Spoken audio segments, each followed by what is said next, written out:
Hey, hello, hi, welcome to and or back to the EquiTheory podcast. I am your host, Jill Treese, and this week's episode is, of course, a continuation of the Beginner's Guide to Positive Reinforcement Horse Training, where I am starting from the beginning and breaking it all down for you guys. So this is going to be part 3, and here we're going to talk about transitioning from traditional riding and horsemanship into ways that you can incorporate positive reinforcement into what you already do, or how to transition fully.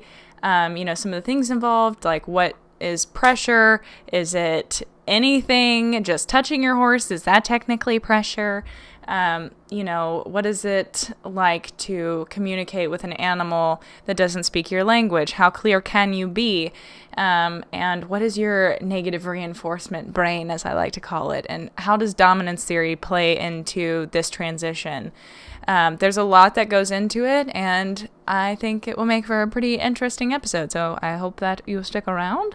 And without further ado, we are going to rock and roll right into this. Okay, 3, 2, 1, go.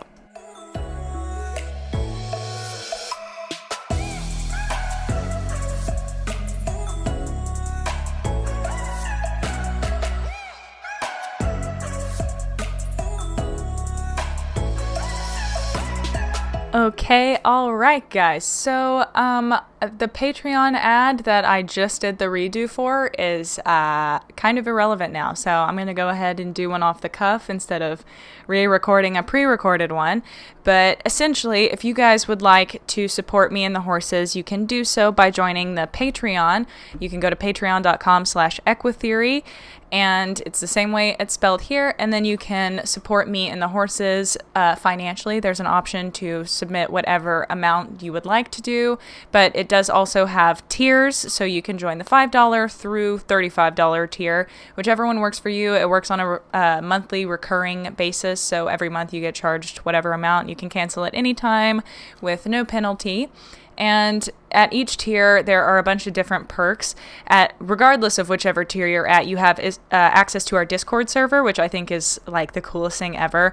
And I'm on it, and there's a community of other people that all listen to the podcast and have similar values and views. And we have a bunch of different channels within the Discord server, so you can, choose to talk about behavior or random people life things, or share pictures of your cats, or do some video analysis, or have someone help you break down some behaviors that you might be working on, or just other people to talk to you about it. Because let's face it, finding like-minded positive reinforcement people can be a little bit difficult. So, this community is offered to you if you join the Patreon, if you would like to join the Discord server. Hi, Wally.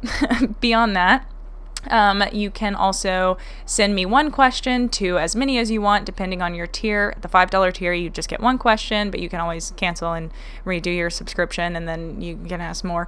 It's a loophole for you. But if you're at the $10 a month tier, you can just send me questions whenever you would like. And if you're at any tier that's higher than that, you can pretty much send me any question you would like, or do a private phone call with me where we'll talk about whatever, you and your horse are working on, or some issues that you might have, or something that you're just not quite getting and you just would rather talk about it. That's personally my favorite. Then there's also the option to do a call live on the podcast. So I would record it and publish it so you could listen to it later, and other people would learn from your question and our conversation. And then at the top tier, which is $35 a month, you can have access to sending me up to 30 minutes of footage for that month. So, if you only send 15 minutes the first month, you still have 30 minutes the next month and whatever. And you can always cut your clips into 5-minute segments, so you can send me as many as you want, as long as it's under 30 minutes, because homegirl do be a little bit busy. But I will send you back an analysis of what I think is going on, what you did right, what we could work on to finesse and get better, how we could work to better break down the behaviors and get you what you're looking for, and all that good stuff. And if you think about it, how much are your lessons traditionally? And then you got to do those like twice a week, and they're 4 weeks in a month. So if your lessons are $40 to $60 each, and then times 2, and then times 4, that's a lot of money versus $35 a month for little old me giving you some consults. So, it's up to you. You can support us if you would like, and you can make use of the benefits if you would like. If you just want to support us, you don't have to use any of them. But regardless, me and the horses appreciate it. And if you are not able to do it, no worries whatsoever. You can just keep on listening, and that is good enough for me. The last thing that I do want to point out in our little ad section here is my merch store. It is the Jet EquiTheory merch store. You can find it on Teespring. Just go to teespring.com, type in Jet EquiTheory, and you'll find it. All of the designs that I have are available there in sweatshirt, hoodie, t-shirt, bag, banner, whatever you would like, stickers. There's lots of things on that site, and that's another cool way you can support us and then have some dope merch to wear around. But yeah, I think that is going to conclude our little ad section, and my cats are knocking things over. I think we can go ahead and get into the content. I'm so impressed, honestly, with how this episode's going so far, to be to be straight up with you guys, because I did that intro on the first go and that ad on the first go. The ad was a little long, I'm sorry. But the intro, usually I have to refilm, but you know, I'm happy that it went well the first go. Anyway, so let's talk about transitioning from traditional riding and horsemanship, okay? This is a touchy topic and a tricky one to navigate, but hopefully I will get through it without, upsetting anyone, because that is not my goal. So I just want to say first that the goal is not to shame anyone. If you're somebody who is not interested in positive reinforcement, number one, I'm not really sure why you're listening to the podcast, but thank you. And, if you are thinking about it but haven't transitioned or, taken the steps or done the research or anything like that, but you're still kind of on the fence, like, please do not take this episode as an intention to, in any way, shape, or form, make you feel bad or shame you or guilt you into working with your horse in the way that I believe is best, okay? That's not what this is about. You know your horse best. You know your relationship with them best. You know what works for you and what feels right to you. And above all else, I would trust that. And, you can let it lead you into doing your own research and finding out just what feels right for your relationship with your horse. I know that there have been some episodes in the past, and I got some messages from some of you guys about some of the positive reinforcement tutorial type series, seeming a little aggressive or self-righteous. And I just wanted to kind of say on the podcast that I really appreciate that feedback, because it lets me know what you guys like and what you don't. And sometimes, especially when you're in company with a like-minded individual, it can be really easy to slip into some language that is not in alignment with what I believe. And my whole purpose with this podcast is to educate and help bring what I know and what I have learned from my research and my online courses and everything that I do, my work with the horses and experience to, help give other people some ideas and the tools that they need to make an independent decision. The point of all of this is to provide you with information and education, access to resources so that you can find out for yourself and then proceed accordingly. It's not to make you align with what I do perfectly, and of course I'm human, so sometimes that slips and I'm like, well, I'm right, and I get self-righteous, but that is a character flaw, not in alignment with my values. And everything that I do is aimed at education and helping people make informed decisions, because when you only know somebody, like one individual, like your trainer's way, oh my God, the cats. When you only know one way of working with your horses, you don't have options. You don't have solutions. You just have what you know. And if it's not working, well, the definition of insanity is to keep trying and doing the same thing over and over and expecting a different result. But something has to change. Either you, the environment, the type of training, the discipline, the horse, the tax, something has to change for the problem to, I guess, change.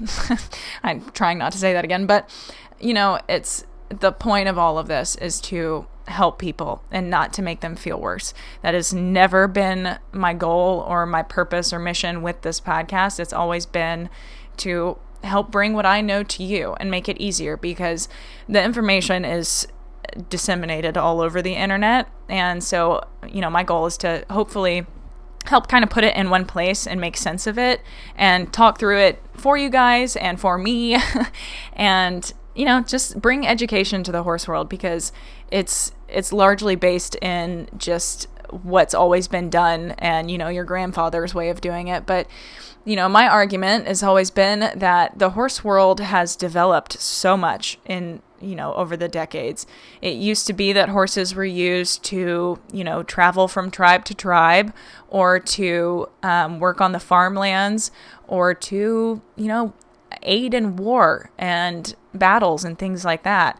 And now we use horses for pleasure, sport, and recreation, and therapy. So, it would stand to reason that our training practices would also evolve. If our purpose has evolved and we no longer have to force animals to do the things that we need them to do so that we all survive, including the horse, even if he doesn't know that he's doing those things to survive, it's necessary. And from an ethical standpoint, it was justified back then. But now, a lot of the practices that are commonly used and done don't line up with the ideals of fun and competition and enjoyment and enriching everyone's lives.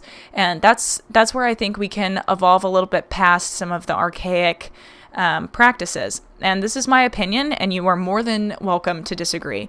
It's totally up to your perception and how you view the equine industry and how you would like to work with your horse. But to me, my interpretation is that a lot of the practices are outdated, and there are also other ways to work with the horses.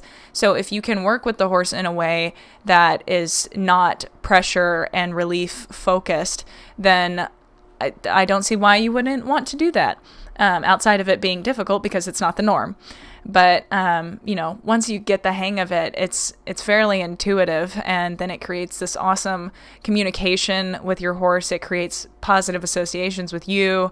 And there's a lot of benefit that I see that outweighs the cost of having to, spend time and money and energy reading and learning about it. And so hopefully the podcast helps alleviate some of that necessary learning, that you won't have to sit down and read it. You can drive your car, clean stalls, or whatever.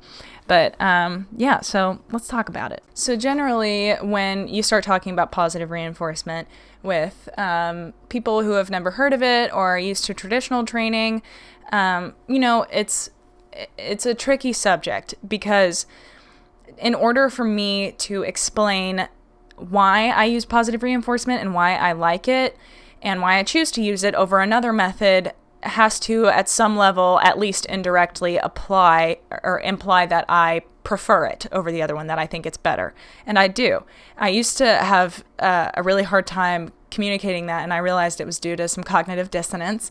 I would be like, I don't have a problem with anybody else doing, negative reinforcement. It's totally fine. It's a good way to train, but I want to do it this way. And I'm like, okay, well, if you think it's a lovely way to train, then why do you do something else? And I now at some point have to acknowledge that I think positive reinforcement is better. I think it's better for the horse, and I think it's better for the human.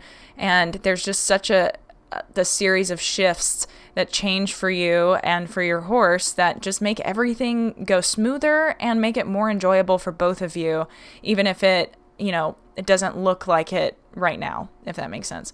So, I don't want that to add to any of the shame or like making other people feel like I'm guilt tripping you. This is just what I believe, and you are free to believe something else. You can listen to this whole episode and disagree with me, and that is okay.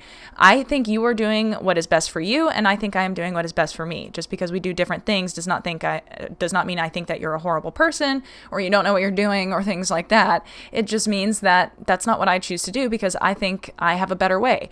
Just like somebody who trains traditionally and knows about positive reinforcement but chooses not to use it, thinks that their way is better. It's all the same. We all just are choosing what we think works best.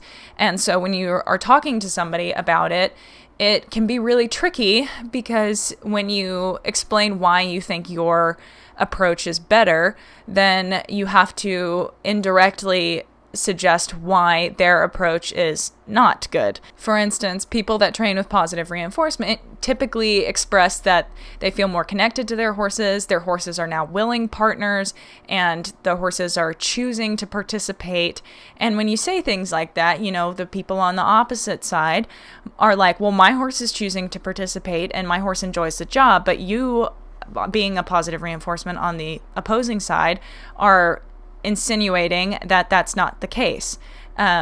For the most part, I would have to agree that it's usually not the case. If given a choice, most horses would not choose to be ridden in a way that, there's a lot of pressure on their faces, that, they get spurred or whipped. It's not a commentary on what tack or equipment you use, but basic logic would suggest that horses probably don't enjoy those things. And if given the choice, they would not choose to do it. They wouldn't participate for fear of those things.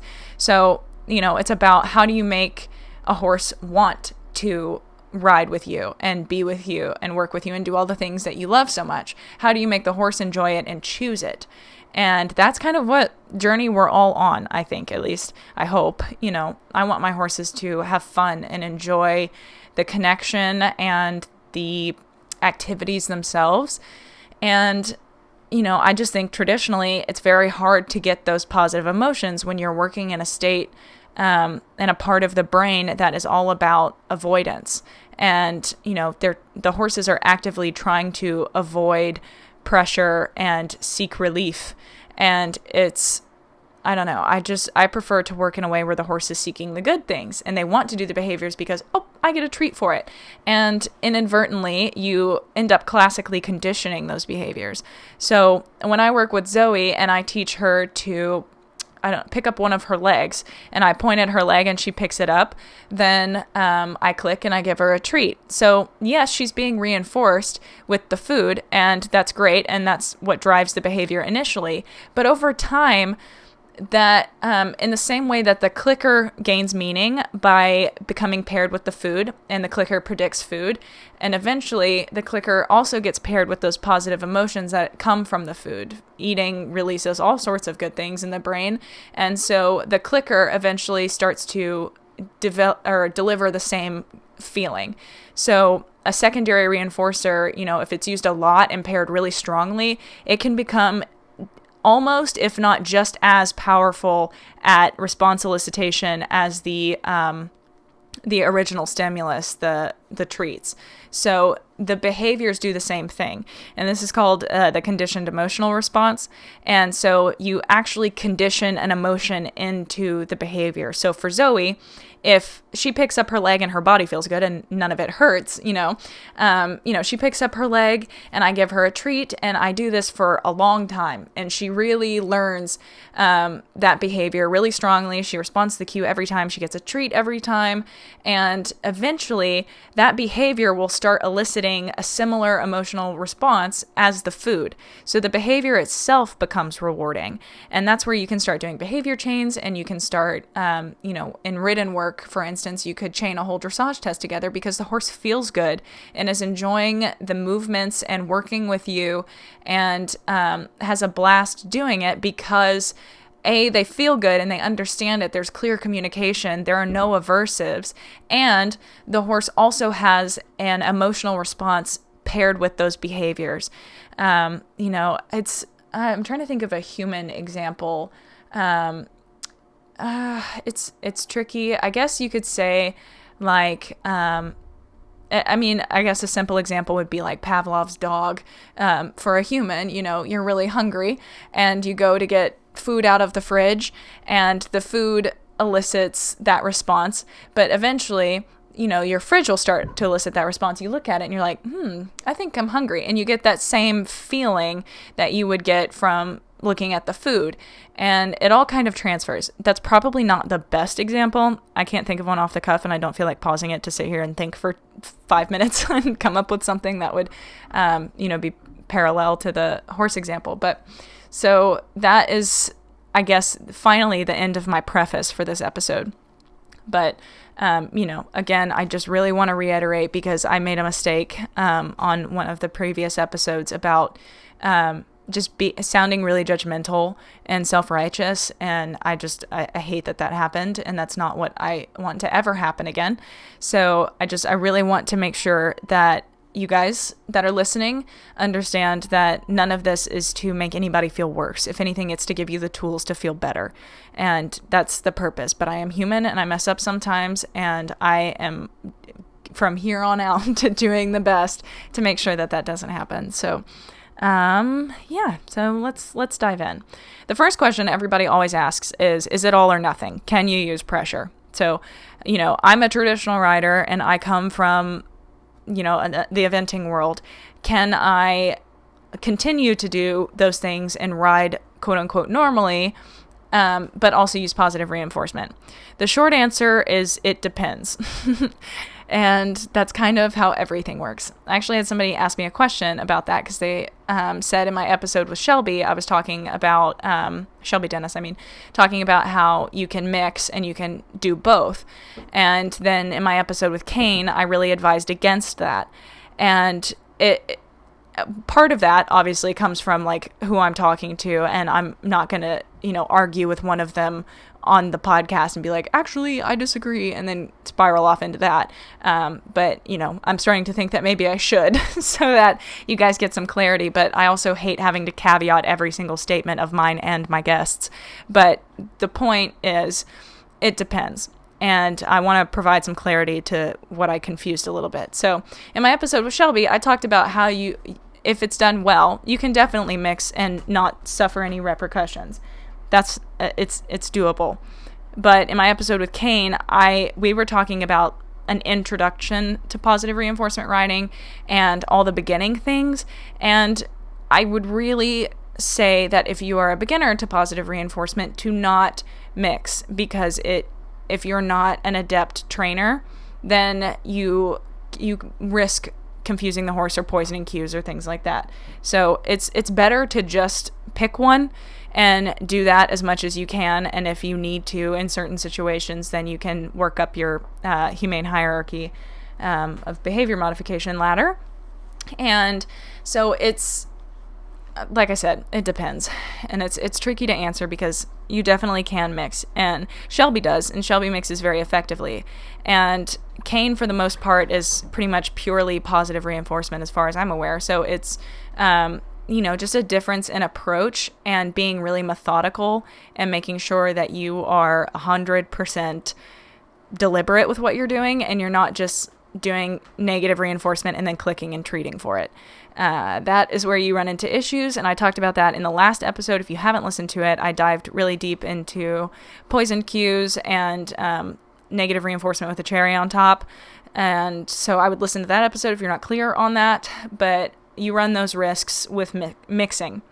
So I would say that if you're just starting out, just keep them separate. If you have a horse that has an issue with the cross ties and you just kind of want to problem solve with positive reinforcement, just do that. But you also run the risk of when you transition. So, like if you take your horse in the cross ties and you get them comfortable and standing in the cross ties, but then you want to get on and go ride, then you've switched to negative reinforcement. And so, the horse might not want to leave the cross ties if after a while he learns that the cross ties are where he gets treats for being good and standing and comfortable and happy. Lots of good emotions are paired with that place. And then when you want to leave to go do riding and you use strictly negative reinforcement, your horse might not want to leave the cross ties. And so these are things that you have to consider. And I am never an advocate for not trying to improve the horse's welfare and emotional well-being. If your horse has an issue with the cross ties, work on it. But if your horse doesn't want to leave the cross ties because he has an issue with your riding, fix your riding. Don't just give up on the positive reinforcement and making the horse, comfortable and happy because you still want to ride. Figure out how to ride in a way that your horse enjoys and doesn't try to avoid the prediction of, and some horses do avoid the cross ties or avoid being caught because they know it's predicting riding and they don't like it. So, and obviously not every horse does that because not every horse doesn't enjoy riding. A lot of them don't because of the way that we ride most times, but a lot of horses also don't have an issue with it or enjoy it. So, obviously it's dependent on the individual, and that's something that you're going to have to gauge for yourself. But I would really read up on mixing before you do it. I know Alexander Curlin has a lot of podcast episodes about it. There's a lot of literature out there on it. The book Behavior Modification for Horses by Patty Damier, I believe, talks a lot about mixing. I think it's a bit of an older book, so it might not be like the newest evidence and research, but it's a good beginner's guide for mixing. But you do have to worry, or not worry, but like consider the fact that, if you're creating a really good place, then you might offset the balance of your horse not wanting to go to the place that they perceive as bad. And that is a huge part of all of this, is that it is the animal's perception that matters, not ours. That's why I went with the student of the horse kind of mantra, or I guess tagline, that's on all my merch, because that is it. The horses are the experts. And I think I kind of took that away from my mental health counseling program, because a lot of the more postmodern and progressive counseling approaches are all centered around the client being the expert on their own lives. The therapist is just there to kind of help guide through all of those things and help the person really define what they want out of life and work through some issues and things like that. But I think it also applies to horse training, because the horses know themselves best. They know what they like and they know what they don't like. So it's never our right to decide, like, well, he should like the treats, and if he doesn't like them, well, then he's not getting any. Well, no, change treats. Try a different one. Try feeding it from a different position. Try feeding it in the bucket. Some horses don't know that they can take food from people's hands. Sometimes hands mean that they get hit in the face, so they don't want to come near your hand. Every horse has a different experience, a different perception, and it is up to them. They're not wrong.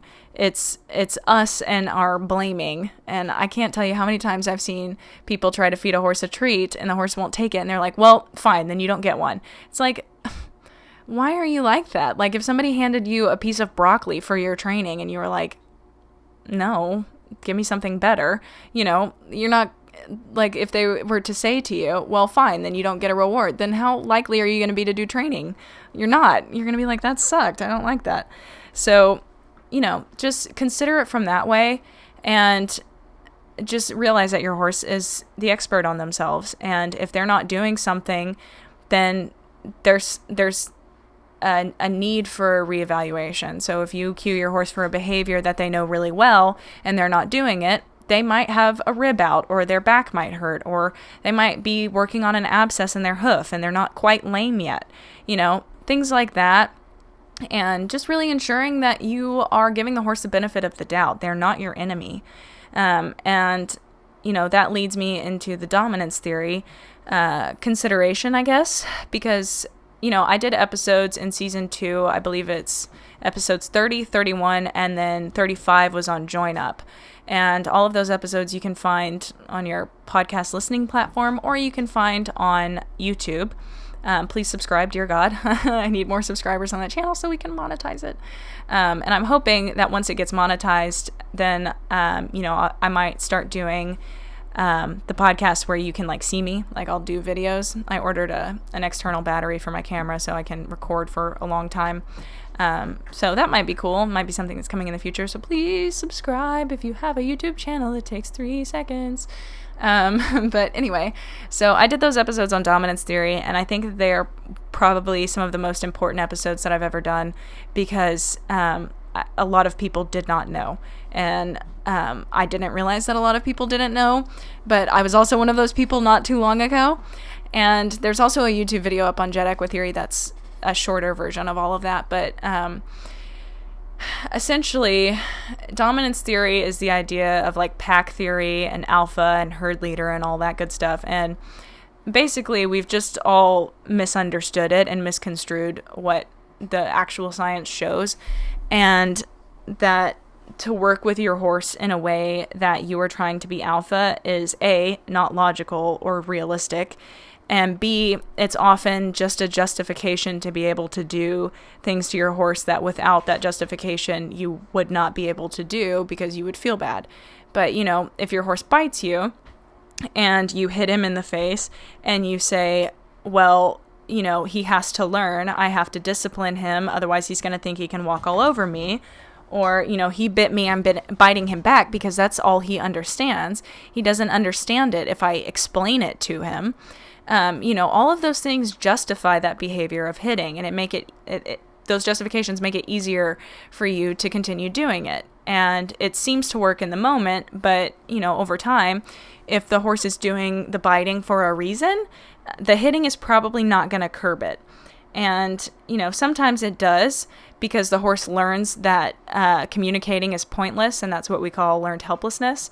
So take, for instance, an example of a horse that is girthy, and maybe they have ulcers.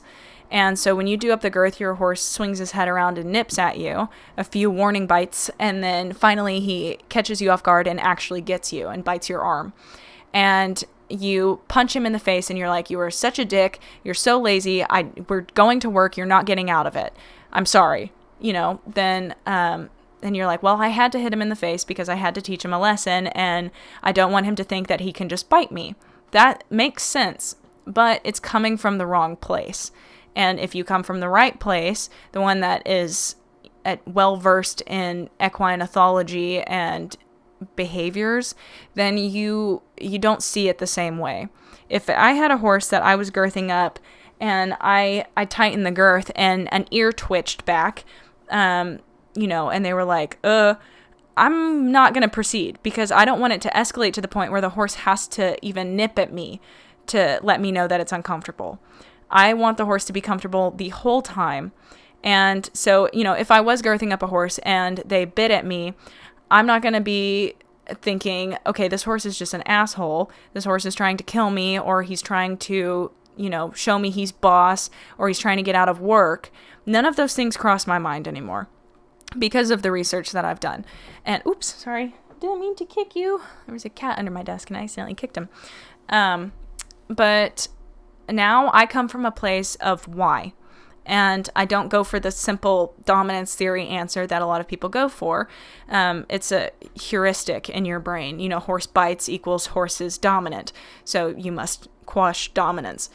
But if you take a moment to slow your thinking down and a horse nips at you and you are like, okay, why? What just happened? What happened right before the horse bit at me? Were there any other signs? Has he been slowly laying his ears back? Has his eye gotten worried? Are his nostrils pulling back? Does he look tense in his body? Has his tail been swishing? Has he been giving me signs that predicted that he was going to bite me? Was he trying to tell me, hey, hey, hey, until he had to scream at me to get me to pay attention? So those are things to think about first. And then ask yourself, okay, so why would the horse be doing that? What have I been doing? What has changed? Because, I let him into the cross ties and he was perfectly happy, just chilling, hunky-dory. And then I brought out the saddle and then he got a grumpy expression on. So I wonder why. And then you start isolating variables. You say, okay, is it the saddle pad? Is it the saddle? Is it the girth? I did this with one of our horses and worked him through. I identified that it was the girth that was causing the problem. And then I worked to counter condition it and teach a different response after I ruled out pain. So, when a horse is biting because you're girthing it up, it's 99% of the time going to be a pain thing. The horses aren't aggressive creatures by nature. It might seem that way because of how we house them and manage them domestically, but they are not by nature aggressive animals. So when they are being aggressive, it is a sign that something is seriously wrong and you need to intervene immediately. So if your horse is pinning its ears when you are girthing it up, you need to be like, okay, let me look up that video on how to palpate for ulcers and see if that's it. Let me get my vet out and scope or, test them themselves. Maybe we need to get a saddle fitter or a body worker out, a chiropractor. Maybe he has a rib out. Maybe his sacrum is hurting. Maybe, the saddle gullet isn't wide enough. Those are all things to think about. And, you wouldn't want to run around in, if you were a runner, in shoes that are ill-fitted, like platform heels that are, size 2 sizes too small. It's going to be uncomfortable. And if somebody hit you every time you complained about putting them on, eventually you're just going to put them on and carry on about your day, or you're going to get very angry with that person and start trying to hurt them. And so I think when you come at it from that perspective, then all of that gets a lot easier, because then you're like, oh, okay, my horse he doesn't hate me. He's not being an asshole, and he's not trying to usurp my authority or take my dominance from me. He's just trying to tell me, hey, that doesn't feel good, or I don't like that, I'm uncomfortable, So it enhances your relationship with your horse in that way. And that's a simple mindset shift. Even if you're not somebody who wants to do full positive reinforcement, coming at negative reinforcement with that perception is so, so helpful. It'll make you such a kinder rider, one that's more in tune and has more success with your horses. Because just labeling them as hot or grouchy or lazy, it doesn't do anything to help you or the horse, and it just makes them and you, frankly, suffer more because you're both hating the situation the whole time. So that is going to lead into our discussion of pressure. So the common thing that people say is like, okay, well, if you train with positive reinforcement, you can't ride because you just sitting on the horse is pressure, and positive reinforcement, you don't want to use pressure. No, not true. I did that positive reinforcement riding series with Kane, where we talk about this in greater detail. But to sum it up, essentially, you just, there's a difference between tactile pressure and aversive pressure. So, again, this is going to be entirely dependent on the horse's perception. For some horses, especially ones that have, say, ulcers that make their skin really sensitive, tactile pressure is aversive. So you can't even touch them without them finding it like something that they want to remove. So in order to, work with tactile pressure that's not negative reinforcement or positive punishment, you would have to ensure that the horse is comfortable with it and, treat any illnesses or sicknesses that might be perpetuating a dislike for touch. But assuming that you have a healthy, happy horse who is not suffering from ulcers, sorry, my chair is unbelievably squeaky. Oh. So I just broke a lot of things. We're gonna take a break, and I'm gonna get back into it. But I knocked over my whole shelf and broke a statue, so rip. Alrighty, statue has been cleaned up. So for some reason, when I do these podcast episodes, they usually take a while, and I guess talking makes me hot. So I got hot, and I wanted to open my window to let some air in, and it bumped my shelf, and then it made my book fall over, and then the statue fell off and then broke. But anyway, so continuing with what we were saying, assuming that you have a horse that is comfortable with, you touching them, human interaction, enjoys scratches and things like that, they're not sensitive to touch, they don't mind it, or it's neutral, whatever. So assuming you've got that horse, then, if you train positive reinforcement cues, you can touch the horse and make that a part of your cue without it being negative reinforcement or positive punishment. So how do you know? Well, is the horse going to try and alleviate the pressure, or is the horse responding to the cue? It can be really hard to tell, but if it's, think about when you're riding and the horse is walking and you pull back on the rein, they stop because they're trying to get you to stop the pressure. Most horses have been trained that when you pull on the rein, if they stop, then you stop pulling, you release. That is the reward. That's what people call it. That is not a reward. Nobody in their right mind, human-wise, would ever consider relief a reward. Somebody that's uncomfortable, them leaving is not rewarding. It's just relief. You wouldn't work at your job just for the relief. You work for the reward, for the money, which might provide relief, but that's not the motivation. So when you are working with tactile cues, it's just like, if I say wanted Zoe to pick up her leg, I could run my hand down her leg and she would pick it up. Not because I'm squeezing her, but because she'll pick it up. The difference is some horses would know that if they don't pick up their leg with you just touching it, that you're going to start squeezing eventually and insist that they pick it up. And in order to avoid that pressure escalation, they're going to pick it up when you just touch them. So in a positive reinforcement trained horse, a clicker trained horse, they would know that if you touch their leg and they pick up their foot, then they get a treat.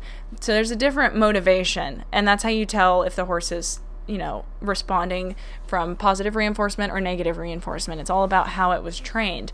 Both of those things can look the same. If I walked into a field, and ran my hand down 100 horses' legs, you wouldn't be able to tell which ones are positively reinforcement trained or negatively reinforcement trained.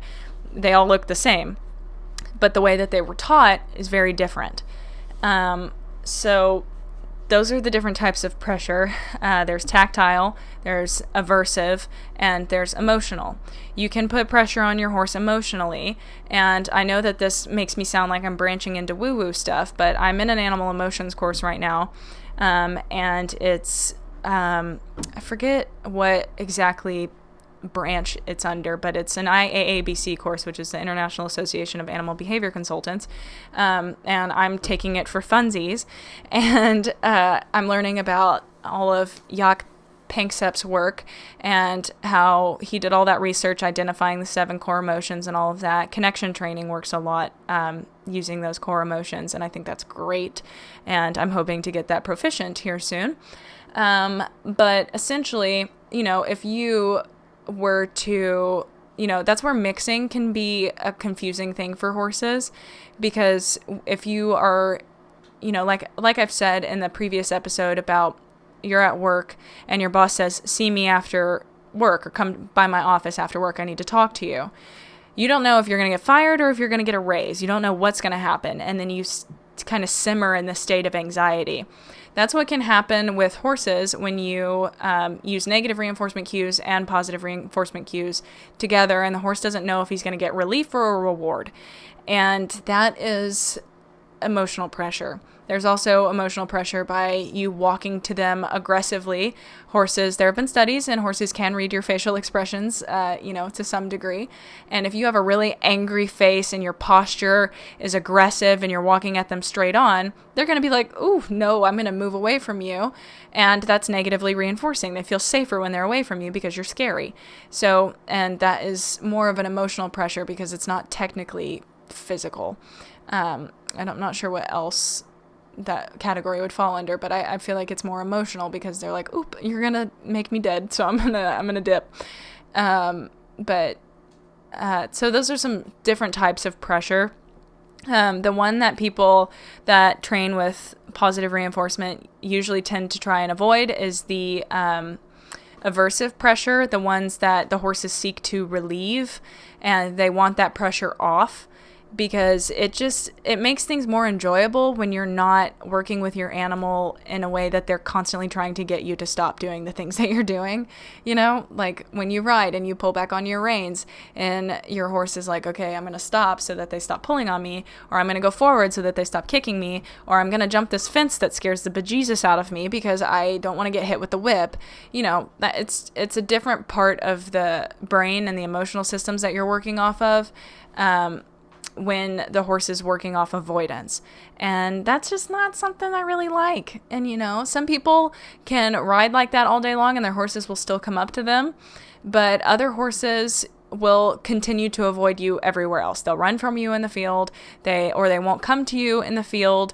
Or, some that do come to you might be avoiding being chased around the field. There's a lot of explanations. And to me, it feels better, and there is research to back that feeling, to just work with the horses with positive reinforcement and engage their seeking systems where they're, looking for the answer and they want the food and all of the good emotions that come with the training and the behaviors. Everything just turns into this like, everything is great. We love doing this. And your mindset shifts too, as I talked about in, I think, part 1 of this series. But I think now we can move into the, how to start transitioning. So the bullet question I have is, if you've been working with your horse using negative reinforcement until now, how do you not confuse between the two? How do you start implementing it and not overlap with traditional and confuse the horse? So if you've been working traditionally, not confusing the two is pretty simple. I mean, if you apply pressure in any way and then click and give it a treat, you're not giving true positive reinforcement. I talked about in the last episode about a girl I saw online that had her horse lunging on a lunge line, and she's swinging her arm or the end of the rope at the horse's hindquarters, and, after it goes around a few times, she clicks and gives it a treat. Well, that's not positive reinforcement. She's positively reinforcing the horse, yes, but the reason the horse is performing the behavior of doing the trot circle around her is not motivated by positive reinforcement. The horse is not doing it to get the treat. The horse is doing it so she doesn't, bonk him in the hind end. And he's trying to avoid that happening. So by moving off of that pressure, then he doesn't get hit, and that's relief, and then he keeps doing what he's doing until she asks him to slow down or she clicks. So, I wouldn't advise doing that, and I really don't like to see it, because it scares me, because you can accidentally end up poisoning it, and I'm like, okay, pick one. Either just do it traditionally or just do it, with positive reinforcement. Neither are more difficult than the other. But you have to be diligent and deliberate about it. And, of course you don't want to confuse the horse. So, like I said earlier, if you bring your horse into the cross ties and, you've been clicking and reinforcing for being in the cross ties, then you take your horse out for a ride, you're running into a mixing situation. So what I would do for something like that is set aside like a week to work on the cross ties and help the horse get comfortable with them, work on it, and just don't ride for that week. And then, maybe the next time you come out, you just reinforce a couple times when you're in the cross ties. And you're giving the horse scratches the whole time, and you're telling him what a good boy he is, and you're doing a lot of things that he likes in the cross ties. And then slowly you can start fading out the treats and, changing to more scratches. Or you could have started with scratches. God, this chair is awful. And then that way, he's not like looking for food, and scratches tend to elicit more of the care system in the brain so that the horses relax more. And those are associated with the calm, feel-good hormones more so than the like excited, ooh, what are we doing, seeking system ones. So getting the horse to relax and settle into it is a really good thing, but you have to make sure that your horse likes scratches and you're doing it in a way that they like. Do not pat your horse, dear God, please. That is not pleasant for anyone. But you can do something like that and then gradually fade out the treats and then continue on about your normal ride.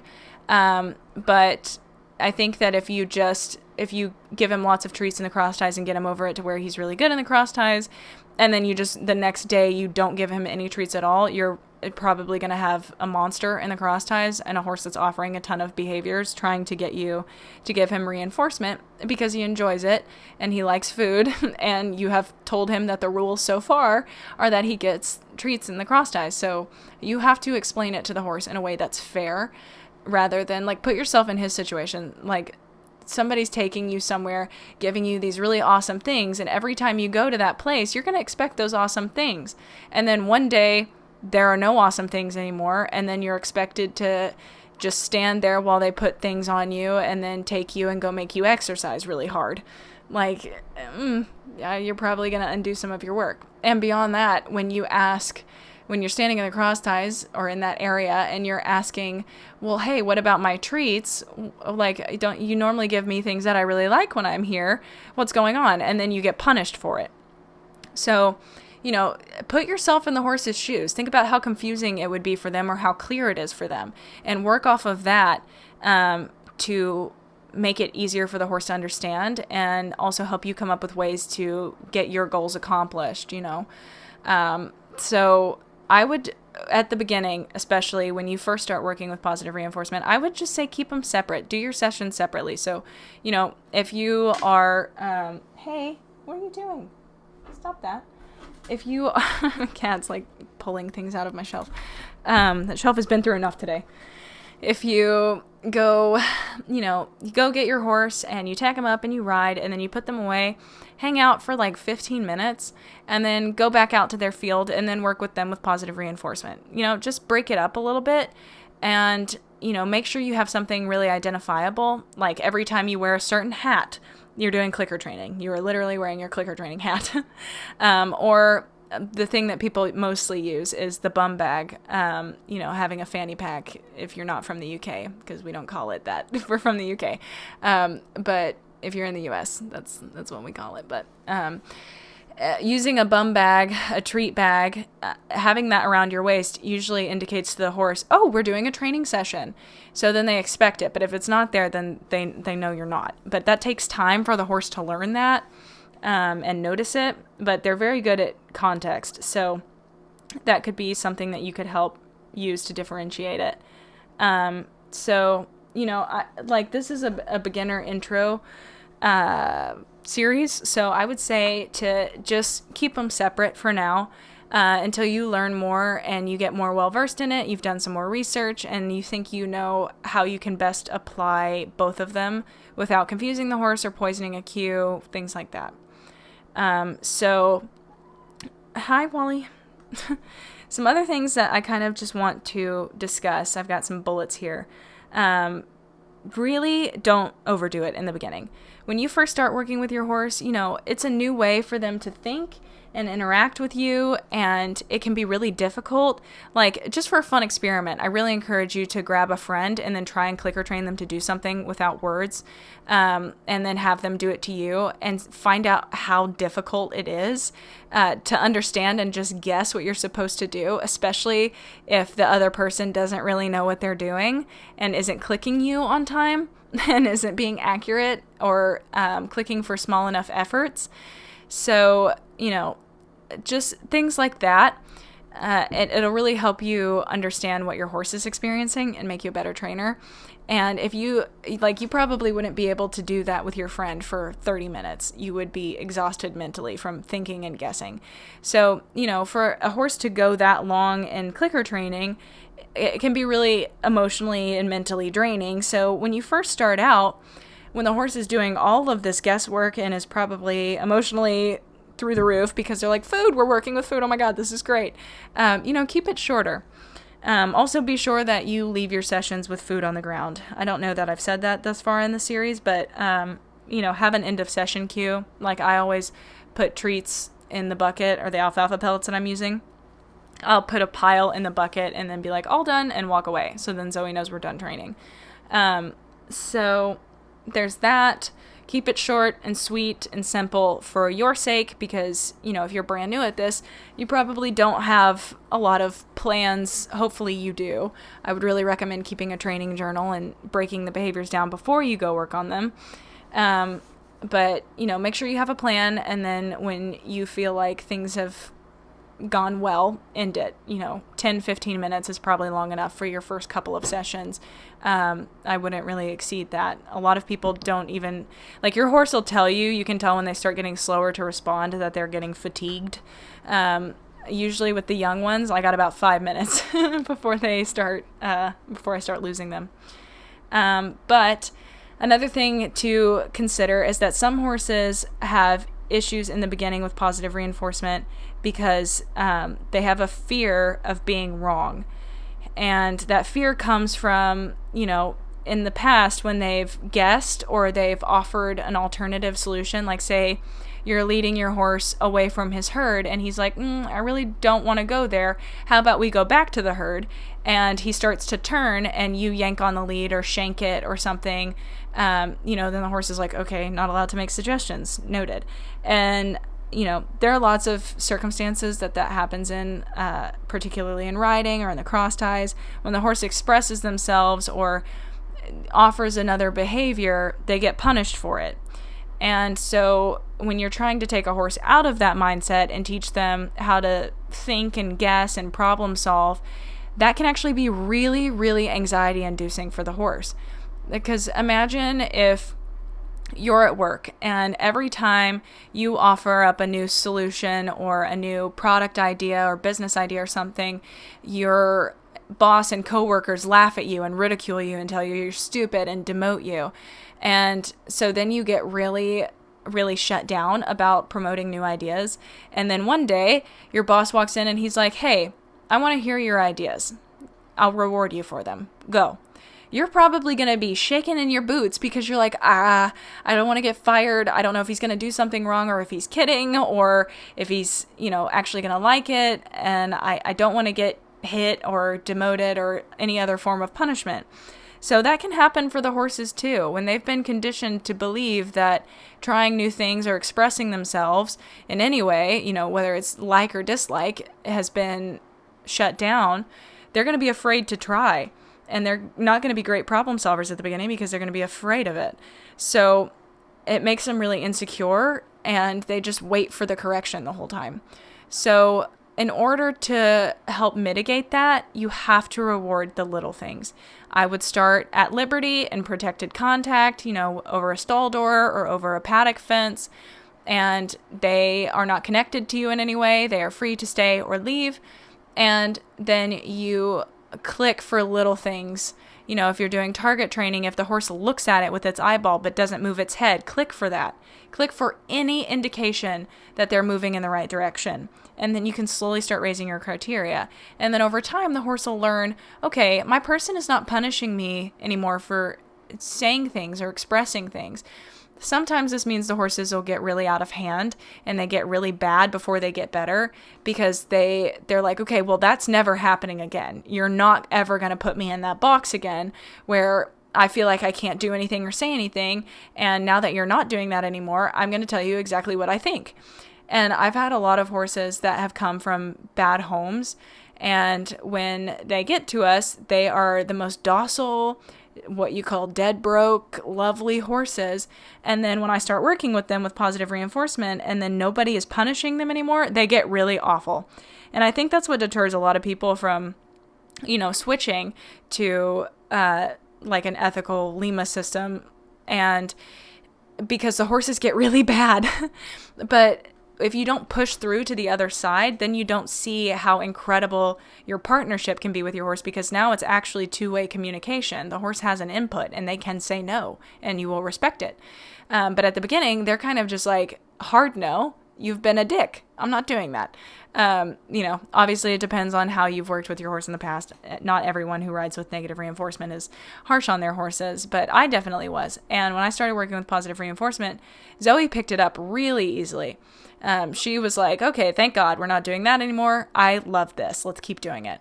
But Mac, when we got him, he came off the trailer and he hadn't been out of a stall in 2 years. And we turned him out to a paddock for the first time, 2 years. He didn't run. He trotted a couple steps, but that was about it. And I was like, that's weird. And the horse that came off the trailer with him is doing donuts. So we were like, okay. And then gradually it started to make more sense to me. As I worked with him, he got more and more explosive. And I was like, what is going on? And he just would explode out of nowhere. To me, it wasn't out of nowhere. I just wasn't paying attention to his, pre-warning signs. But then when I started working with him in a way that he felt safe and I didn't reprimand him for doing all of those things, he started to trust me. And he was like, okay, this human is not going to hurt me and everything's fine. Even when I'm expressing myself in a way that is not so great and I'm telling her kindly to fuck the fuck off, and she's fine. She's not doing anything. Okay. And then that it sounds counterintuitive, but it really does build a bridge of trust. And I'm not saying that if your horse kicks out at you that you need to just stand there and take it. But, if you can avoid it, avoid disciplining them, especially if you're not connected to them, if they are connected to you and they're rearing up and striking out, you're probably going to have to do some things that are not going to be super pleasant for the horse. But if you can just step away, do that. And then you can slowly start to gain their trust and then teach them other ways of behaving. For Mac, I really didn't have to do that. It was just enough that I wasn't hurting him. And he started to trust that I would never hurt him. And that anytime he told me what he thought, be it good or bad, or anywhere in between, I didn't punish him for it. If he wanted to leave the session, he could leave. And once he realized that he had that freedom, all of that anxiety and aggression and dangerous behavior just went away because he's no longer afraid of me. He trusts me and he has faith in the fact that I'm not going to hit him because of our reinforcement history together. I have never punished him, so he knew. I have no reason to fear this human anymore. She's earned my trust, and so I don't have to act like that anymore. And so I made it my mission to prove to that horse that I would never hurt him. And he started trusting me, and I didn't have to teach him how to stand with all 4 feet on the ground, in lieu of bucking or kicking out at me. He just stopped doing it because he didn't need to anymore. He wasn't afraid of me. I wasn't scaring or hurting him anymore. And so that is something that I really, really encourage you to do. But you have to do it safely, and you have to do it well, and that's why I recommend protected contact, because if you're in there with the horse and they come at you and do something dangerous, you're going to have to hit them, probably, to defend yourself. So take that out of the equation. Put a fence in between you so that you're safe and that you won't have to do that. And then you can build that trust. So yeah, I really want to stress that I'm not advocating for just like letting horses bite you and kick you. That's not the point. The point is to set up the environment so that the horse is successful and you are successful, and you can build that relationship and trust from, where nobody ever has to get hurt. And then you can start working together in the same vicinity when you both are fully trusting that nothing is going to get dangerous. So then we also have, what I talked about with having clicker training your friend and having them clicker train you, is this thing called the curse of knowledge. I actually learned it in my animal emotions course, is some studies that I think were done in the 80s or the 60s or something, one of those even ones. And they did this test where they would have a group of people that were given a list of songs, and they could pick a song, and then they would have to tap it. And then there were onlookers that would just listen to the tapping and then guess the song. So the onlookers pick the tappers pick their song, and they tap it, and they're like,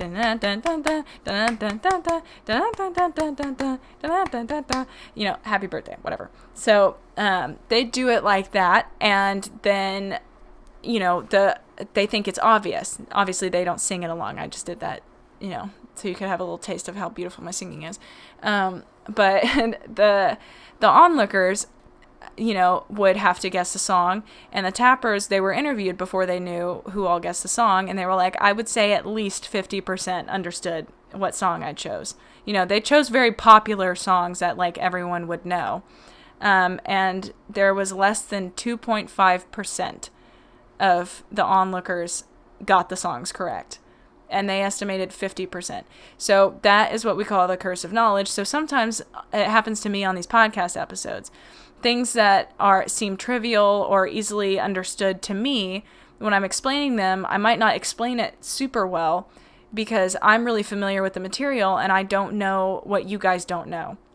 So, I might glaze over some things that you're like, wait, I don't know what that word means. What did you say? And then you have to go look it up, and then it dampens our clarity of communication. So that happens with the horses too, in that you might think you're communicating something really clearly, but if the horse is not getting it, you're not communicating it clearly. So you need to try another way. Hi? Okay. Or go back to the drawing board, break down the behavior some more, and maybe you skipped a couple steps.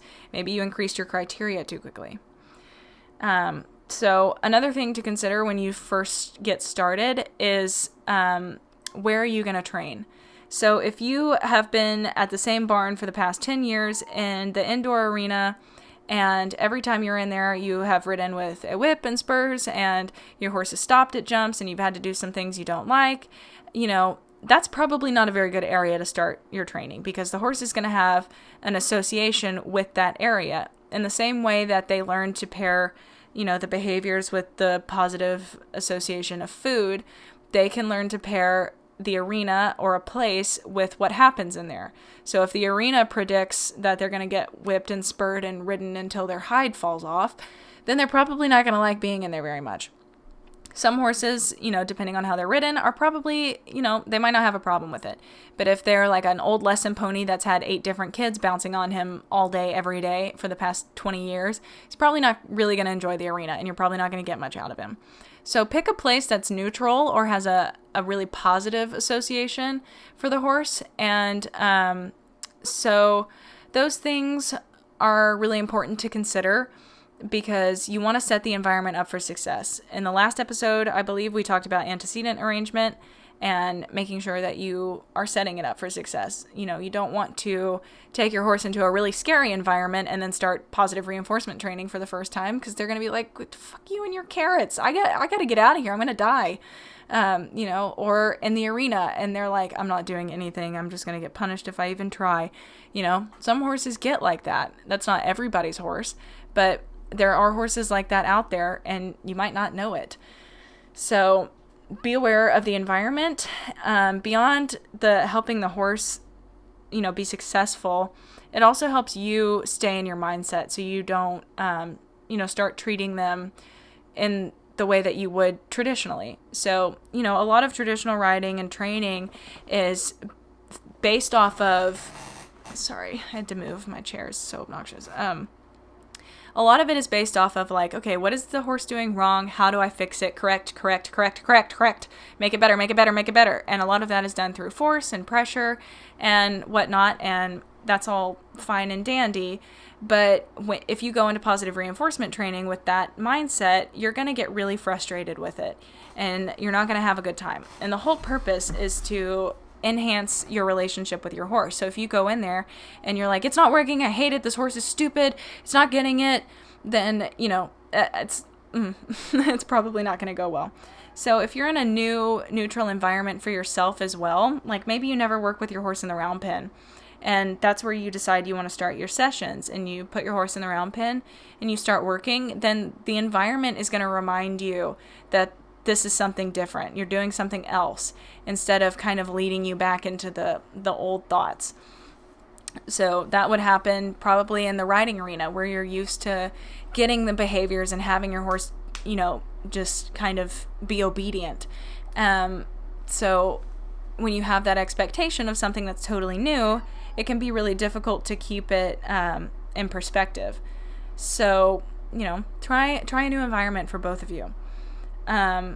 So, that kind of leads me to think about the negative reinforcement brain, as I call it. Sandra Popama actually wrote a blog piece on her website. It's called HippoLogic. I think the website is clickertraining.ca is the website, but you can just Google HippoLogic and find her website that way. But she wrote a blog post after our conversation because I talked about it and I was like, sometimes my negative reinforcement brain just kicks in and then I do things that I don't want to do anymore, but it's muscle memory, it's habit, it's the way that I thought for 10 years and now it's hard for me to let go of that.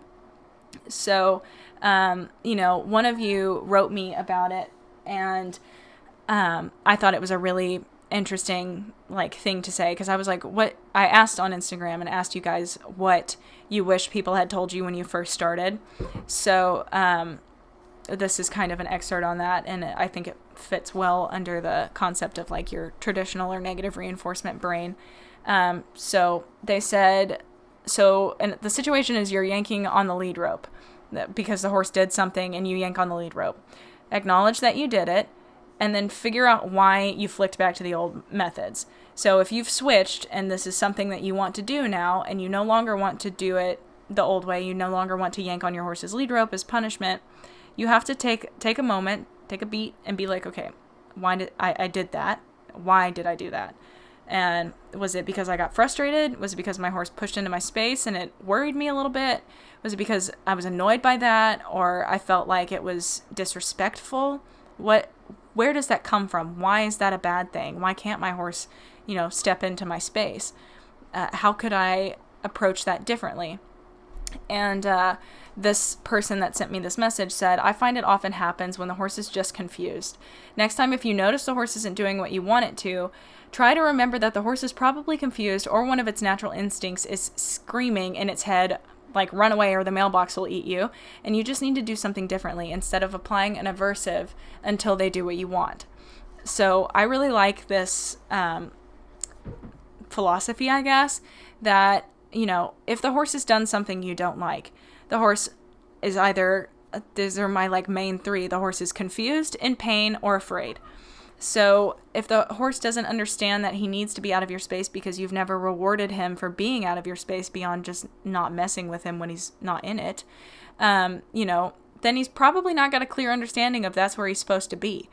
Or maybe it hurts to walk on the gravel, so he's walking closer to you so he can walk on the grass. Or maybe, he's afraid of the horse trailer that's parked over there, so he stepped into your space so he could put a little bit more distance between himself and the trailer. That's confusion, pain, and fear. Those are all explanations for that behavior that have nothing to do with your horse's respect level for you. So think about things like that and make sure that you're aware that that might be influencing you, and, make a note of it. Just be like, okay, that happened. What's going on in the environment? Let's take a moment and think about it for a little bit, evaluate why it happened, what we could do better. Is there anything that I could train that would help in those situations? How can I make the horse more comfortable? How can I make it clearer? There's just so much you can do in training to make things easier for you and the horse and help your relationship along the way. So I think that is pretty much going to wrap up this episode. This one has been shorter than the past couple, but I think that's just about all I've got on the transition, just some things to consider. It's not necessarily like a walkthrough because we just did the positive reinforcement riding series, but this one is mostly just about some things to consider. Actually, I think the last thing on this list is how to incorporate it, you using positive reinforcement in a traditional barn or setting. And really, I think that the shortest, easiest way to explain it is just do what makes you most comfortable. If that means you need to change barns so that you can start fresh and set out your values and your rules to everyone else and be like, this is what I do, this is how I handle my horse, this is what I'm doing. Feel free to think it's weird and woo-woo, whatever, but it is science and I am trying it. So just please, this is my horse, do what I ask you to do with it. And work with them, obviously, but that's one option. Another option is to work with your horse when the other people that might intimidate you or trigger you to feel, competitive, or like you need to compare yourself, or you have to be better than them, or be better than, feeding your horse treats. Maybe just like don't work at the barn when they're there. Pick a different time. And if you can't avoid it, work in a different area. And I'm not saying that you should avoid people altogether. Ideally, you would just be able to coexist without people judging you or making you feel bad. But if you feel like that would impact your training, get the training first and then start generalizing it to the other areas. It's just like the horses. Train them somewhere where they're comfortable so that they are in a learning mindset. They're able to pick it up. You get the behavior really strong, and then you can change locations and then generalize it there and then create new associations with that. And you can do the exact same thing with yourself. So start in a private place where you feel comfortable and confident, and then get really confident and comfortable and make sure that you're solid, and then go somewhere else that might be a little bit more challenging. And that way, you'll be really confident and firm in what you believe in and less likely to be deterred by other people that aren't, aligned with you. And that doesn't mean that you have to avoid everyone at your barn or think you're better than them or hate everybody else. That's not it. It's just a matter of what's going to make your training most effective and most comfortable for you. And if having a bunch of people that are running around and jumping their horses, and, if their horses act up, they run the bit through their mouth or spank them with a whip or something, that's probably not going to help your training a whole lot. And just watching it, it's like the mere exposure effect. That's I think it's a social psychology term about, the mere exposure to a stimulus, something, merely being around something begets likeness. There's an expression that goes with it, familiarity begets likeness. It's the reason that, commercials flash their logo or talk about their food. That's the reason commercials work. When you see a McDonald's commercial, you're not like, yeah, I'm going to call them right now and place an order. The point is to put it in your mind so that you're aware of it. And then when you see it, then, if you've never seen, Firehouse Subs, and you've been watching a lot of TV and you've seen a lot of McDonald's, and you are trying to decide where to go to eat, and it's between Firehouse and McDonald's. You're probably going to choose McDonald's because you're familiar with it. It feels normal. It feels comfortable. It's safe. And I think that's more of a survival thing for us, like, don't eat the berries that you don't know what they're all about. Eat the berries that you're familiar with. And it works in the same way as training. If you're around people that are rough and abusive with their horses, you're going to be like, okay, well, their horses are fine, so maybe it's not so bad. And then you start drifting from your morality. That's kind of what you talk about with, people. You are who you hang out with. It's because of the mere exposure effect. You're around things and you get more familiar with it, and then you like it more. So if you change that, and then you get more familiar with positive reinforcement, you get more familiar with how your horse responds to it, and then you start to like that more, and then your mere exposure might rub off on them instead. But you have to be mentally, I guess, stable, not in like you're sane, but confident and stable in what you believe in, firm in what you believe in. And then you'll be less likely to deviate from the thing that you want to do. So anyway, I think that's going to conclude this episode. I hope that you guys enjoyed it and learned something, and also that I did not offend anybody. I really don't. That's not the goal. And I feel awful that that's happened before, and I can't apologize enough for that. I hate that. But anyway, if you would like to follow me on Instagram, Facebook, YouTube, and Twitter, you can find me at EquiTheory and EquiTheory. I might be changing the Instagram and Facebook handles to EquiTheory Podcast because I think it would just make more sense. But so keep an eye out for that change. The EquiTheory Podcast has its own YouTube. You can find it there. And I think with that said, that's going to wrap up this episode. Be sure to tune in next Tuesday for part 4 of this, which is going to be the troubleshooting, where you guys ask me specific questions about training with positive reinforcement that I'm going to get to. And yeah, that'll wrap up the series. So I hope that you guys have enjoyed it thus far. Please let me know what you think. You can comment on my Instagram or shoot me a message on the podcast account on Instagram or something. Please don't Facebook message me. I never check them, and then it's months later and then I feel bad. So don't do that. DMs work better. But anyway, thank you guys so much for listening, and I will catch you guys next Tuesday.